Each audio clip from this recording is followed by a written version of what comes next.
আরে ওই দেখ ম্যাডাম চলে আসছে, ম্যাডামের চোখের দিকে কেউ তাকাবি না তাহলে ফ্রিজ হয়ে যাবি। আরে কি বলো সত্যি নাকি? আরে ভাই এটা আমি প্রথম শুনলাম, ম্যাডামের ভিতর কি আছে? বাচ্চারা আমার দিকে তাকিয়ে দেখো, তোমাদের জন্য গিফট নিয়ে আসছি আমি। না না ম্যাম, আমি আপনার দিকে কখনো তাকাবো না, তাহলে ফ্রিজ হয়ে যাব।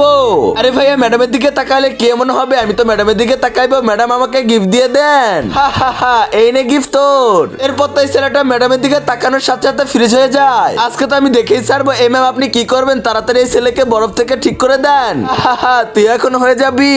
তারপর কি হলো সেটা দেখার আগে হে আল্লাহ আপনার পবিত্র কাবা সাহেবকে দেখে যে ভিডিওতে লাইক দিয়ে চ্যানেলটা সাবস্ক্রাইব করবে, তাকে আপনি অনেক বড় লোক বানিয়ে দিন, আর যে না করবে তাকে আপনি অনেক গরিব বানিয়ে দিন। আরে ম্যাডাম তো কেউ বরফ বানিয়ে নিছে, এখন তো আমার যেভাবে হোক তাকাইতে হবে।